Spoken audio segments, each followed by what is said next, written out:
He mocked his wife for having no lawyer until her vampire king father arrived and stunned the entire court. He stood there in his designer navy blue suit, laughing with his attorney as he gestured toward the empty seat beside his wife.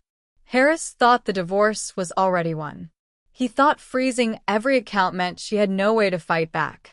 He even joked to the judge, loud enough for the gallery to hear, that she couldn't afford a lawyer from a cereal box. But Harris made one fatal mistake. He never asked about the father Samantha spent 20 years running from. When those courtroom doors opened and he stepped through, Harris's smirk didn't just disappear. His lawyer's pen hit the floor. The bailiff's hand moved to his weapon. And every living thing in that room felt their blood turn cold. What Harris didn't know was that he hadn't just humiliated a woman. He'd declared war on a king. And what happened in the next 11 minutes didn't just end a marriage. It erased a man's entire existence. Before we continue, let us know in the comment section what time it is and where you are watching from. And remember to like and subscribe so you don't miss the rest of the story. Now, let's continue. It started small. A credit card declined at the grocery store. Samantha's name mysteriously removed from their joint account 3 days later. Harris explained it away with a concerned smile. Just consolidating finances. Babe, easier for tax season. She believed him, because that's what you do when you love someone. You trust them not to dismantle your life while kissing you goodnight. 6 months later, her phone stopped ringing. Old friends, college, co-workers from the nonprofit she used to volunteer at, even her favorite barista, who always saved her a corner table, they all went silent. Samantha didn't know that Harris had been making calls. Concern calls. Worried calls about her mental health, her erratic behavior, how she'd been saying strange things lately. He never specified what things. He didn't have to. People filled in the blanks themselves, and the blanks always painted her as broken. Her mail stopped arriving too. Birthday cards from distant cousins. Bank statements. That letter from the estate attorney about her grandmother's jewelry collection. The one thing she had left from her human side. The one inheritance Harris couldn't touch. Except he could. He did. He intercepted the certified letter, forged her signature, and sold every piece to a private collector in Dubai. She wouldn't find out until the divorce filing, buried in an asset disclosure he thought she'd never be able to challenge. By the time Harris announced he wanted out, Samantha had nothing. No money. No friends who'd take her calls. No proof of the jewelry that had been in her family for 4 generations. He'd engineered it perfectly, like an architect designing a building's collapse from the inside. Every beam weakened. Every support removed. And when he finally pulled the last pillar, he made sure to stand back and watch her crumble. The divorce papers arrived on a Tuesday. Harris had already moved out, taken the car she thought was hers, and left her in their apartment with exactly $14 in her purse and a notice that the rent was 3 months overdue. He'd stopped paying it in her name. She just didn't know. And when she showed up to court that morning, alone, with no attorney and no options, Harris leaned over to his lawyer and laughed. He actually laughed. Because to him, this wasn't a divorce. It was a victory lap. Courtroom 7B smelled like old wood and broken promises. The kind of place where lives got divided down to the last coffee maker and set of sheets. Samantha sat at the defendant's table, hands folded in her lap, back straight despite everything. She wore a burgundy dress she'd bought 3 years ago, back when Harris still pretended to care where they went for dinner. It was the only professional thing left in her closet that still fit. Stress had a way of reshaping a body, carving it down to something hollow. Across the aisle, Harris looked like he'd just stepped out of a magazine spread. Designer navy blue suit, silk tie, shoes so polished they caught the fluorescent lights overhead. His attorney, Julian Cross, sat beside him in an identical power pose, legs crossed, leather portfolio open, Mont Blanc pen tapping against yellow legal paper like a metronome of impending victory. They whispered to each other occasionally, and every time they did, Harris would glance at Samantha and smile. Not a kind smile. The smile of a man watching an ant struggle under his shoe. Judge Patricia Brennan entered at 9:15, already annoyed. She was known for running a tight docket, no patience for delays or excuses. Her eyes swept the room and landed on Samantha's empty table. No attorney. No briefcase. No files. Ms. Walker, the judge said, her voice sharp enough to cut glass. Where is your legal representation? Samantha stood slowly.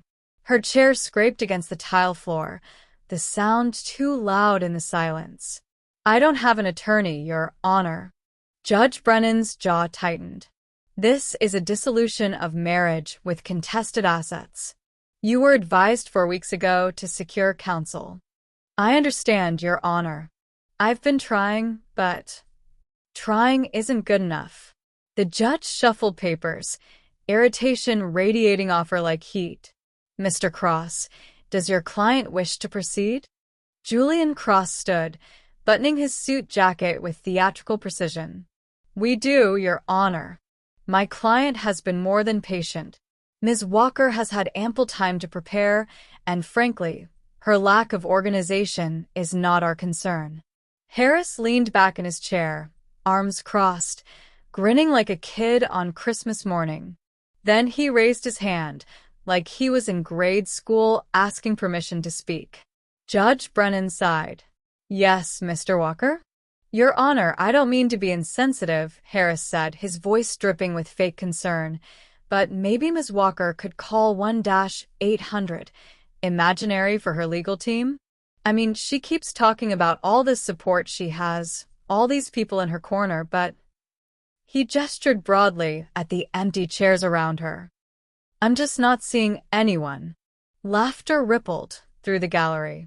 Quiet, uncomfortable laughter, but laughter nonetheless. Julian Cross covered his mouth, shoulders shaking. Even the court reporter smirked.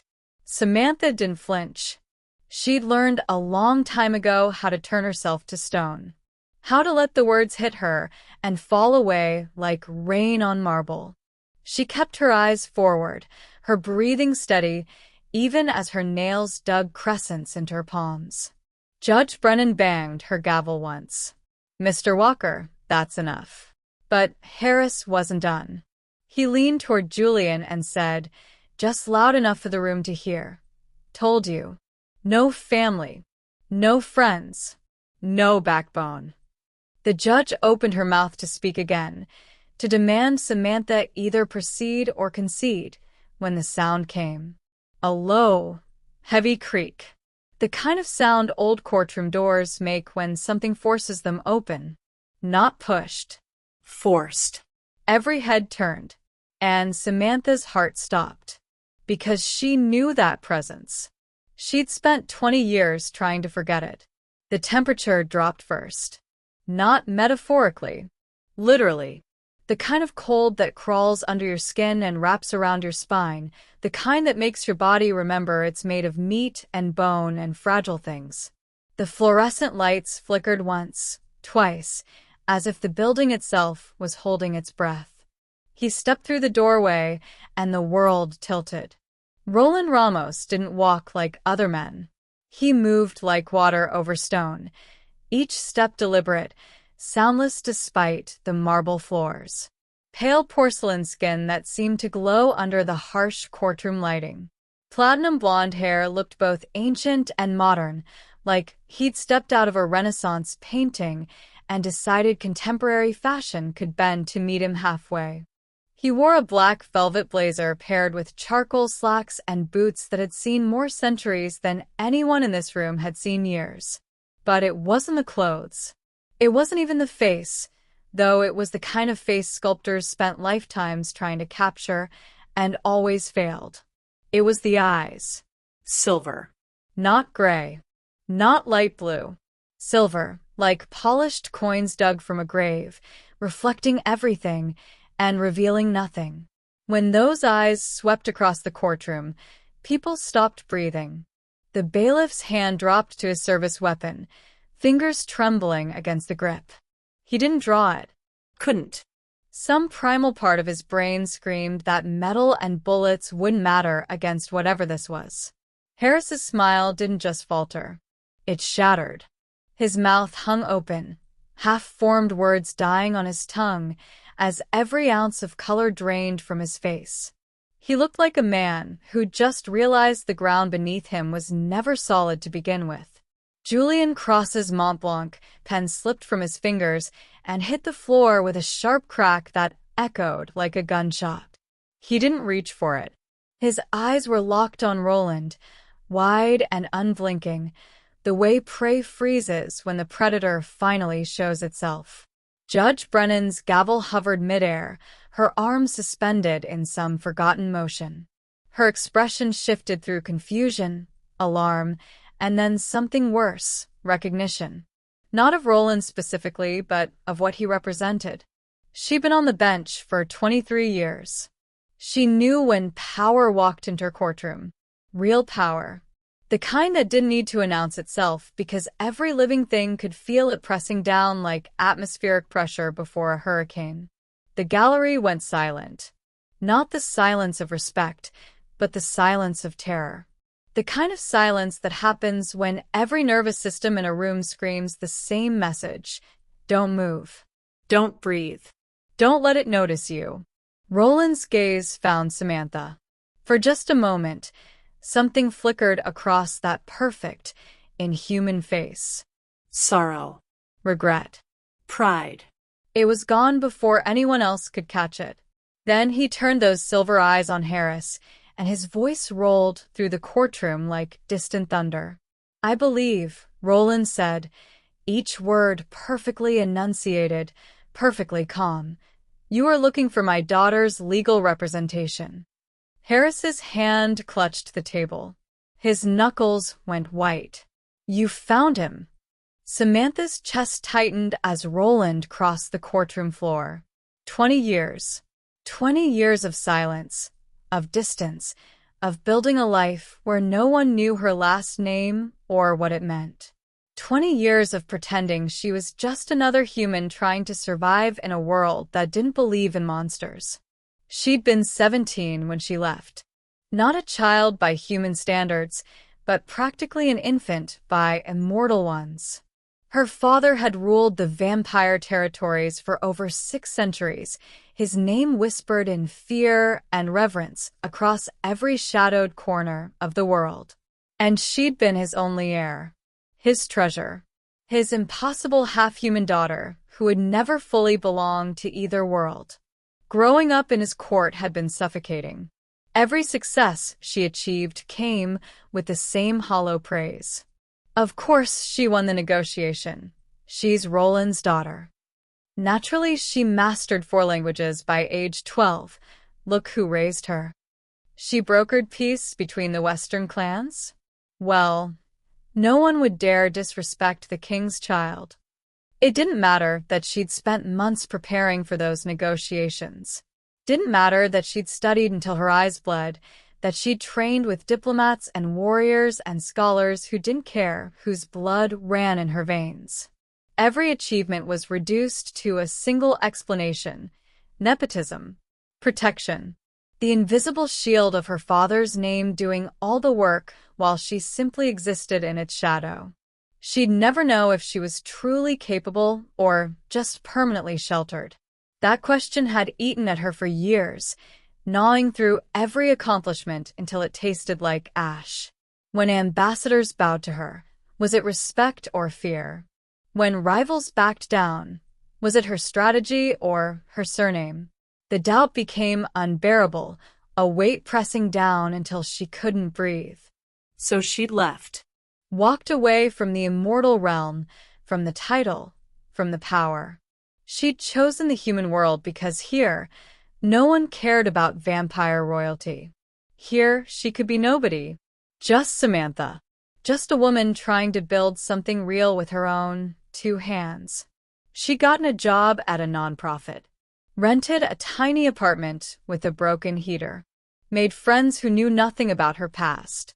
And when she'd met Harris at a charity fundraiser, he'd seemed perfect. Human. Normal. Safe. He'd looked at her like she was special without knowing anything about what she came from. For the first time in her life, someone had chosen her for her, not for her father's legacy. Except Harris hadn't chosen her at all. He'd seen a woman alone, disconnected, vulnerable. He'd seen an easy target. And now Roland stood 10 feet away, his presence filling the courtroom like smoke, undoing 2 decades of distance in 11 seconds. Samantha wanted to scream at him to leave. Wanted to prove she could handle this herself, that she didn't need rescuing, that she was more than just the king's daughter waiting for daddy to fix her problems. But her bank account had $14. Her attorney chair sat empty. And Harris was still smiling like he'd already won. Samantha said nothing. She just sat there, drowning in the familiar, suffocating weight of her father's shadow, hating that she needed it and hating herself more for pushing it away. Roland set a single briefcase on Samantha's table. Soft Italian leather, no brand name, because when you've existed for 6 centuries, you don't need logos to prove quality. The clasps opened with a whisper-soft click. Judge Brennan cleared her throat, recovering some semblance of authority. And you are Roland Ramos. He didn't add a title. Didn't need to. Representing my daughter in this matter. I apologize for my tardiness, Your Honor. International obligations delayed me. Julian cross-shot to his feet. Your Honor, this is highly irregular. Counsel can't simply appear without proper filing, without. Roland produced a document from his briefcase and slid it across the bench to the judge. His movements were economical, precise. I've held an active bar license in this state since 1987, Your Honor. I filed my notice of appearance electronically at 6:47 this morning. Everything is in order. Judge Brennan scanned the paperwork. Her eyebrows rose fractionally, but she nodded. Proceed. Harris leaned toward Julian and whispered something. Julian shook his head in response, but uncertainty had crept into his posture. The predatory confidence from earlier had evaporated. Roland turned to face the courtroom, his silver eyes settling on Harris like a scientist examining a specimen. Your Honor, my client's husband has engaged in systematic financial abuse spanning the entirety of their marriage. I have documentation. He placed the first folder on the table. Forensic accounting analysis conducted by Bergman and Associates, the firm that assisted the SEC in the Theranos investigation. Their report details Mr. Walker's systematic wage theft over a 32-month period. He altered my daughter's direct deposit to withhold her overtime pay, performance bonuses, and 2 salary increases, giving her only base wages while redirecting $127,000 to offshore holdings in the Cayman Islands. She was paid just enough to survive, but never enough to leave. Harris's face went from pale to gray. That's a lie.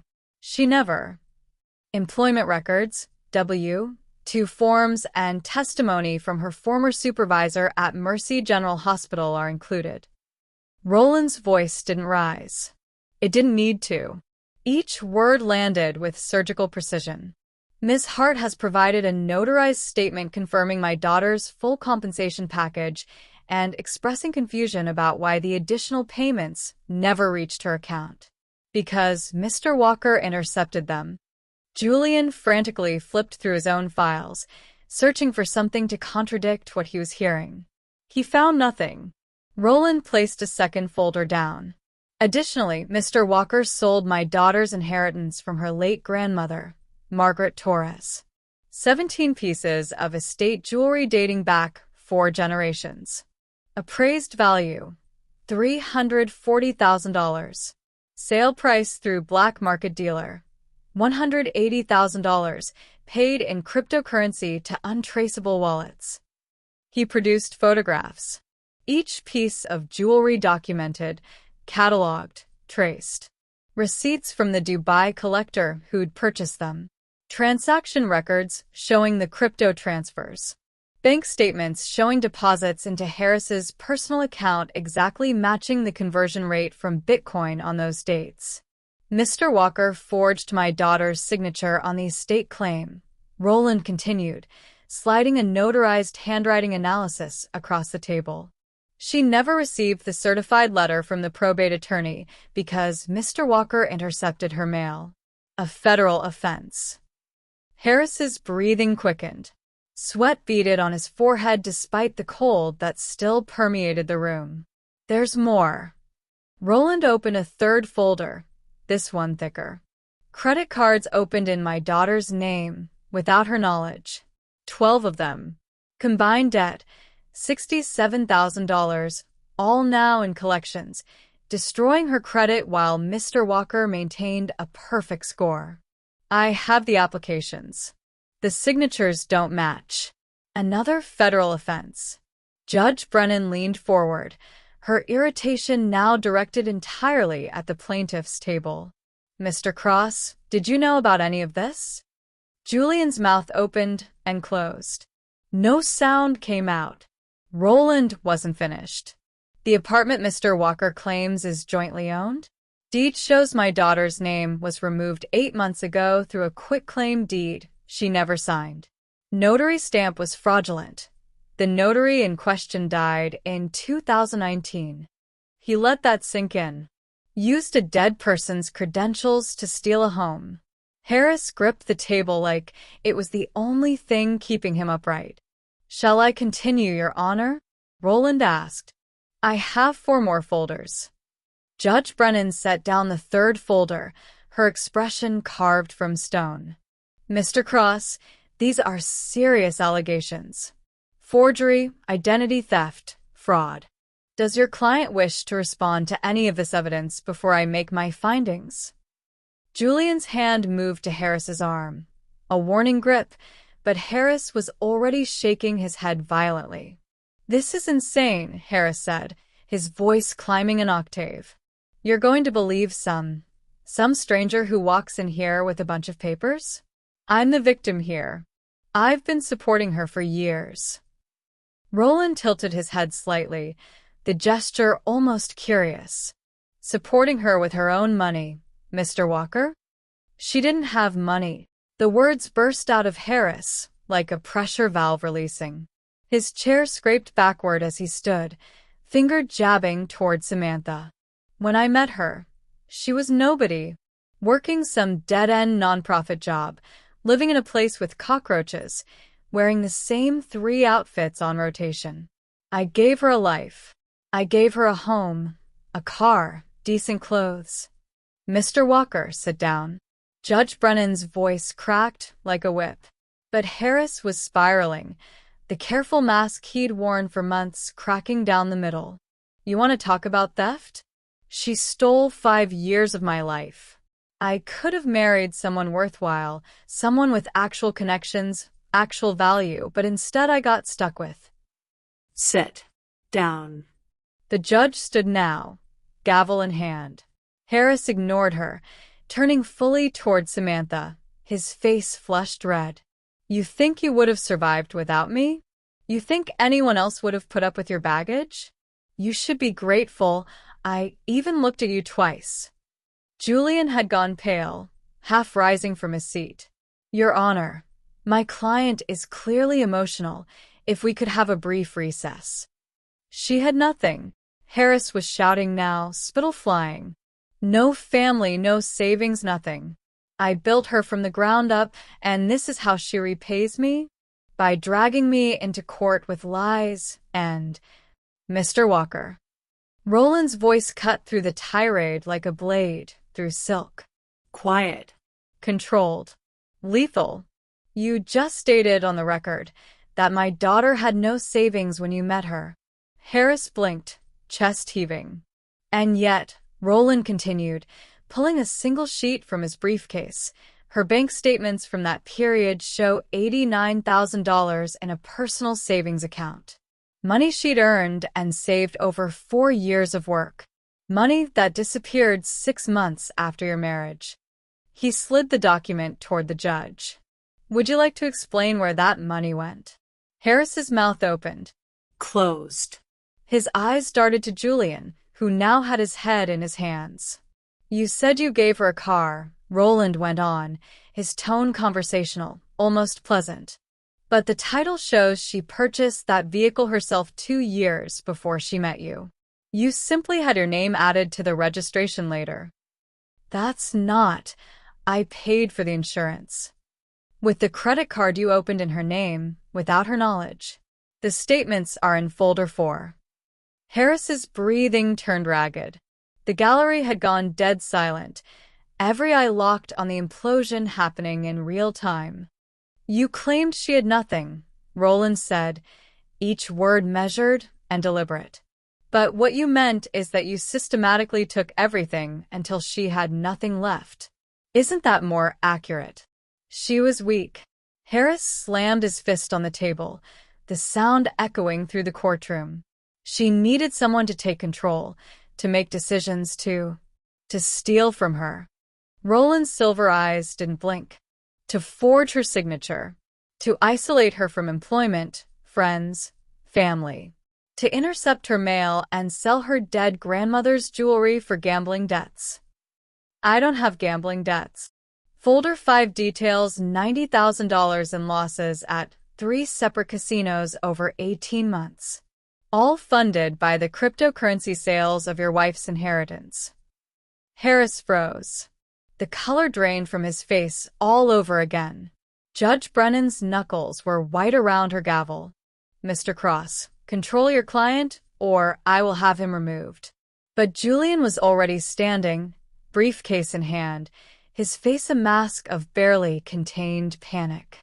Your Honor, I need to request an immediate sidebar. Denied. Judge Brennan's eyes were ice.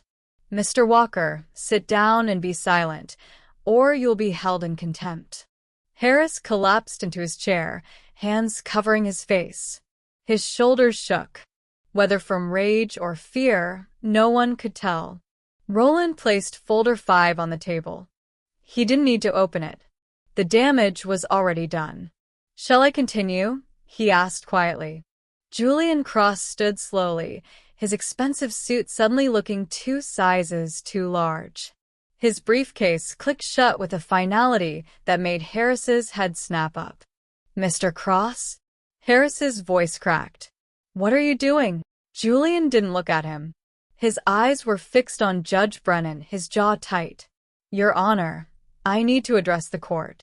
The judge's expression was unreadable. Proceed. Your Honor, I was retained by Mr. Walker 6 weeks ago to represent him in what I was told was a straightforward dissolution of marriage. Standard asset division, no children, no significant complications. Julian's knuckles were white against the table's edge. What has been presented here today? The evidence of fraud, forgery, identity theft, and perjury was never disclosed to me during client intake or at any point during my representation. Harris grabbed Julian's sleeve. What are you? Julian jerked his arm away, taking a step back. Don't touch me. The courtroom held its breath. Your Honor, Julian continued, his voice steadier now, Rule 1.16 of the Rules of Professional Conduct requires me to withdraw from representation when a client has used my services to perpetrate fraud or when continued representation would result in violation of ethical rules. He pulled a document from his briefcase, already prepared, already signed. I am formally withdrawing as counsel for the plaintiff, effective immediately. Harris shot to his feet. You can't do that. I'm paying you. With what money, Mr. Walker? Julian's composure finally cracked, his voice sharp. With the funds you stole from your wife? With the cryptocurrency from her grandmother's jewelry? Because I guarantee you, every dollar you've paid me is now evidence in a federal investigation. The implications hung in the air like poison gas. Every transaction tainted. every payment traceable. Judge Brennan accepted the withdrawal motion without comment, her face carved from granite.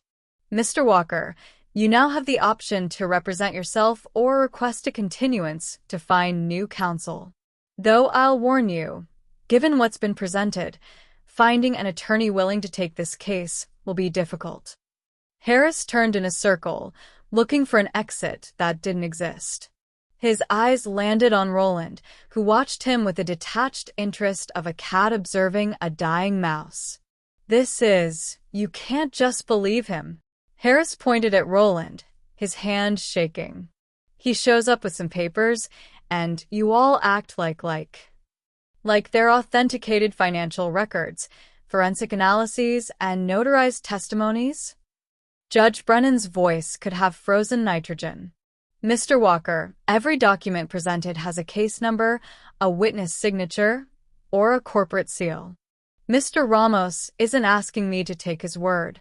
He's showing me evidence that you signed a financial disclosure under penalty of perjury that omitted offshore accounts, hidden assets, and ongoing fraud.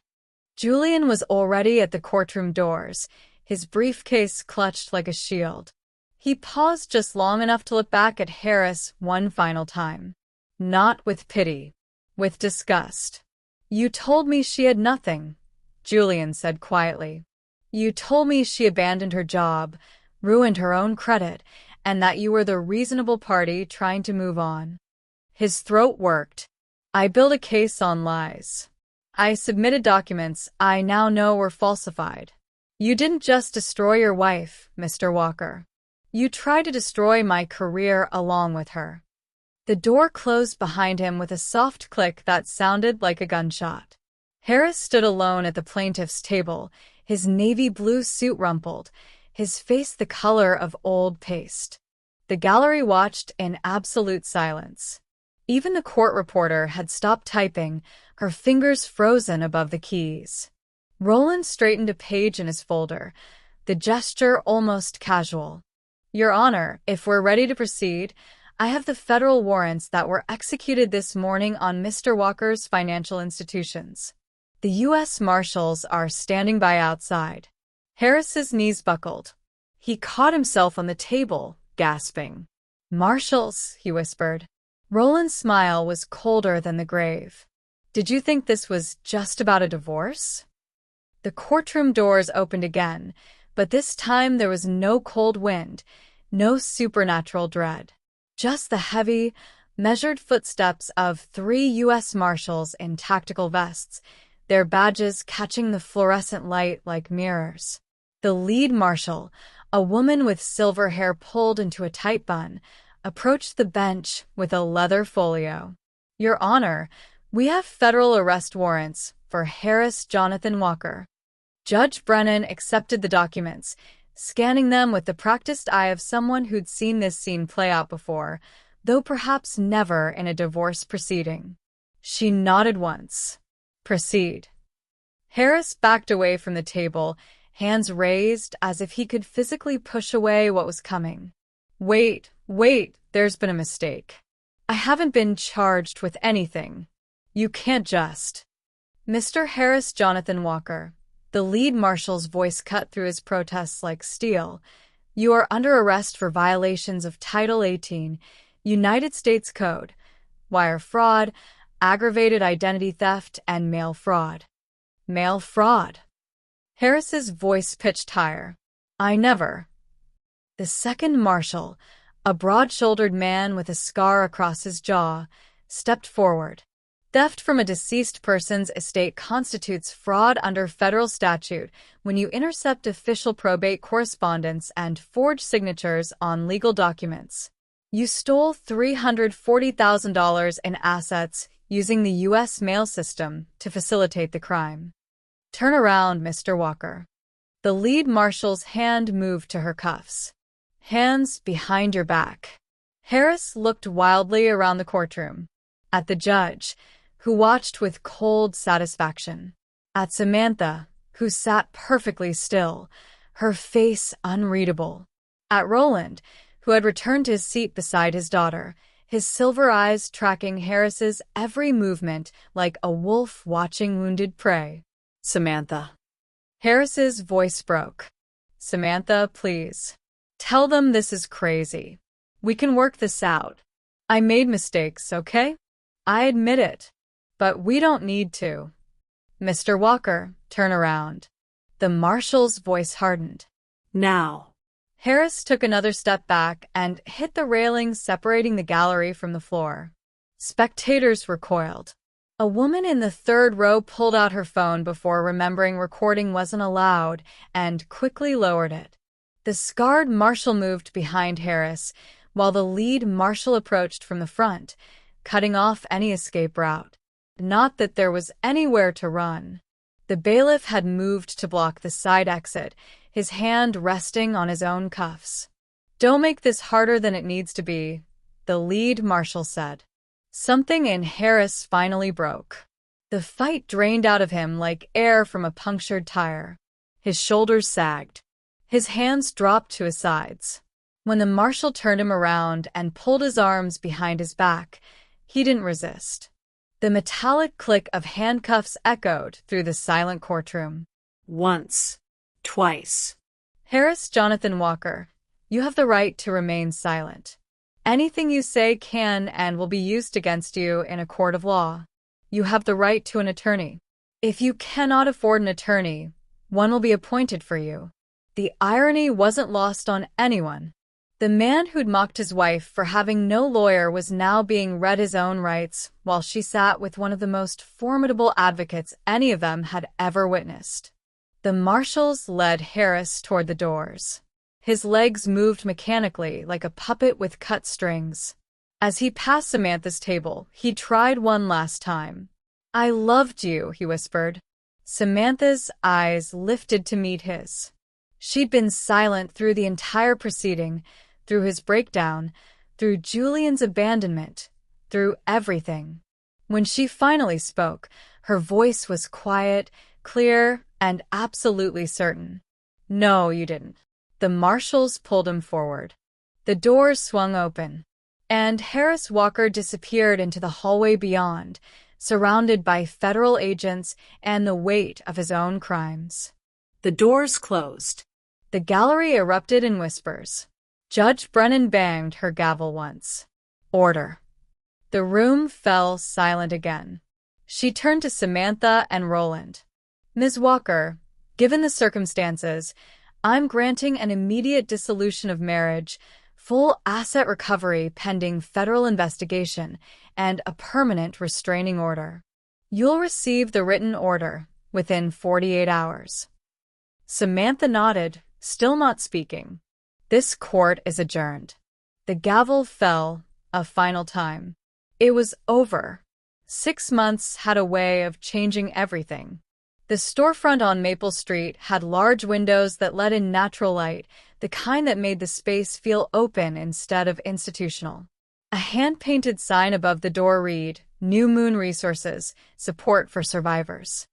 Inside, 3 counselors worked with clients in private rooms while a small waiting area offered coffee, tissues, and the promise that someone would listen without judgment. Samantha stood at the front desk, reviewing intake forms, her blonde hair pulled back in a practical ponytail. She wore a burgundy blouse. She'd reclaimed the color after realizing Harris had tried to take that from her too, and a silver necklace that caught the afternoon sun. A half-moon pendant, delicate but unmistakable. One side polished bright, the other darkened with intentional tarnish. Light and shadow. Human and vampire. Both halves necessary to make the whole. The funding had come from 2 sources. The first was the asset recovery from Harris's criminal case. He'd been sentenced to 12 years in federal prison, and every dollar he'd stolen had been traced, seized, and returned. The second source had surprised her, a trust fund established in her name 34 years ago, when she was 3 years old. Roland had set it up through a network of international banks, accessible only to her, untouchable by anyone else. The attached letter had been brief, in case you ever needed it.